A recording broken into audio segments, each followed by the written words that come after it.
Hey, you want to invest in multifamily real estate? Well, welcome to Gulfview Apartments, my 100-unit asset here in Sterling Heights, Michigan. We've definitely had some unforeseen challenges here that I want to teach you from to help you succeed with multifamily real estate investing. Let's get into the video. So I'm super excited to bring you guys here because this is a great update, and here's what I want to teach you. With multifamily, it's about exterior. It's about curb appeal. So one of my favorite things about Gulfview Apartments is we back up to a beautiful, luxurious golf course here in Sterling Heights. When we took over this property, we had broken down cars out here. There was trash just overflowing. One of the first things I've noticed since being here today, it just feels cleaner. It feels more of a community. This is a beautiful asset. But when you're in multifamily, it's a lot like owning a storefront. We've learned to work outside in. So as you saw, we redid that sign. If you guys remember in the beginning, it was a big dirt patch over there. It just looked crappy, so we made that sign really pop. Before owning this asset, my biggest asset was 56 units. New levels, new devils. There are things you just have never experienced before when you go to a new level. So I didn't realize the competition changes when you go from a 56 unit to a 100 unit. I'm competing with the Class A. I'm competing with the new builds. I'm competing with the people who have sparkling swimming pools, who have fitness centers. This is a beautiful property, but one thing I didn't learn about and I want to teach you is amenities. What amenities? When you start to get into bigger multifamily, you're competing on amenities. It's not just about units. I said we have the most beautiful units here: quartz countertops, stainless steel appliances, dishwashers, washer and dryer in 30 units, and we're gonna do the remaining 70. But I didn't know to think about amenities. So that is one of the objections we do receive when people are showing or viewing our units, potential residents are viewing our units. They're like, well, where's the amenities? I can go get a swimming pool here, or I can go get a fitness center here. So we have to overcome that by delivering exceptional customer service. I didn't realize when you get into a bigger asset like this, you're in the customer service industry. So that's been a huge thing. Something else that we've really struggled with this property in the beginning is I had the wrong managers. I was looking at managers who had a lot of wealth of experience, but they weren't tactical. They weren't hands-on managers. They weren't gonna live and breathe and walk the property like we do as owners. See, my wife and I come from single family investing. I always tell you guys to start small, because if you can run a duplex, you can run an 8 unit. If you can run an 8 unit, you can run 60 units. If you can run 60 units, you can run 100 units. We'd get these managers from big property management companies who have thousands of employees there. They never knew who the owners were of the properties, so they weren't used to how hands-on my wife and I were, which created conflict. Conflict avoided is conflict multiplied. Now I feel like we have the right managers, which is super exciting. Real estate investing is a business. You will make mistakes with it. You will start off with a plan in place and it might not work out.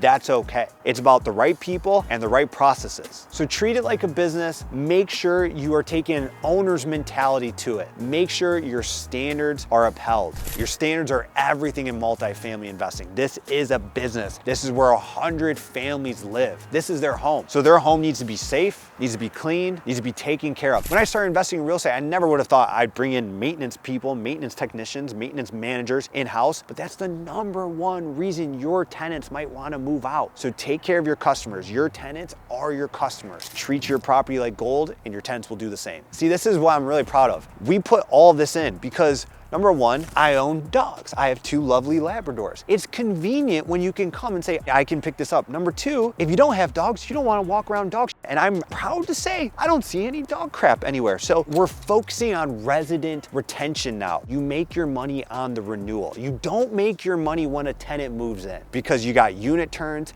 you got vacancy loss. When someone moves out, you're never getting that money back. So when you have retention and you keep the heads in the beds, that's where you make your money. So we're focusing big time on renewals right now. Little things like this, making a community feel, that's what we're doing to boost resident retention. That's what you need to do at your properties as well. When we took over, they were at 90% physical occupancy, but there's economic occupancy. Economic occupancy is how much are they actually paying. They were at about 50% economic occupancy. That means 40 people were not paying rent. So we had to clean all of that up. And we've done here what would have taken a big management company over a year to do. So right now we're at about 87% physical and economic occupancy. Everybody who is here now is working to be caught up within the month. Ideally, on a small asset, you want to shoot to be 95% or better occupied, because that's going to be most profitable. On a big asset like this, we're realizing we're going to be hovering between that 90 to 95%. So we're leasing up because we had to get rid of the poor tenants that the former management company put in, who didn't want to pay, didn't want to be a good resident, didn't want to be part of this community. Now we've reclaimed all those units back. We've got those units turned, and now we're striving towards 95%. In a perfect world, you always want to be 100% occupied. I've learned as you get bigger, it's a little bit harder to do. Bigger assets, 90, 95%, that's your sweet spot. It's definitely hard when you are working with your team because you have to understand there's gonna be mistakes, there's gonna be hiccups, there's gonna be challenges. I would just really tell you guys, don't lower your standards. I always try to tell my team, we don't decrease our targets, we increase our actions, because at the end of the day, if you're the owner and you're the operator, it's your name on the mortgage. I see a lot of newer investors settle for less because maybe they partner with somebody who's managing the deal or they're using a third-party vendor to manage. Don't settle. It's your property. See, in the beginning when I had third-party, I settled a lot. My team here has cleaned out the crap that would have taken a big management company over a year to do. So never settle. Don't decrease your targets. Always increase your actions. This is our property manager here, Crystal. Crystal owns 10 rental properties. Crystal's a licensed real estate agent. Why are renewals so important? What have we done here to drastically increase the amount of renewals? So they're important because you're not having to turn the unit,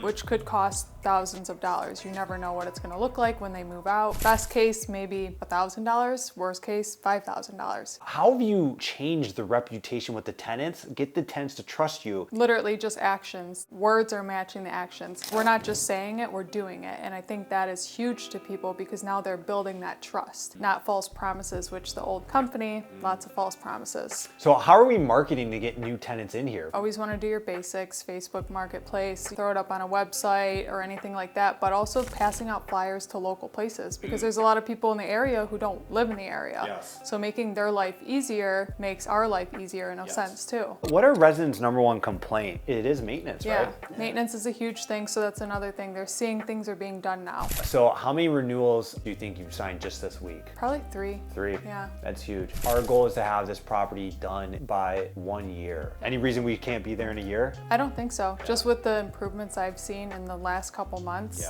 definitely, I think that's a very good goal to have. Hire on personality. It's rare to find someone who will care inside your business. I just like her as a human being. I like her personality. I like her work ethic. I like her habits. Habits create who you are. Thank God it's worked out really well. So I think that's just a management thing. I'm sharing my own mistakes. Don't get caught up on the resume. Look at the individual. All right, so you just got to come with me for a raw update at the 100-unit apartment. Again, I show you inside of my real estate portfolio to help you in yours. Like I said, guys, I'm here to show you the good, the bad, the wins and the losses to help you. So drop a meaningful comment. Was this helpful? Let me know. If you want to learn more about real estate investing, get my free resources. I have a 1.5-hour masterclass for free that people paid to learn for in person with us. My book, The New Rules to Financial Freedom, sells for $19 on Amazon. Click the link below. You can get it for free. If you need help in your journey, whether you're a brand new investor, you're looking to scale into multifamily, or you just want to grow your business, fill out that coaching application, the link in the description. I'm here to help you. Thank you so much for being here. Until next time, we'll talk soon. Thanks.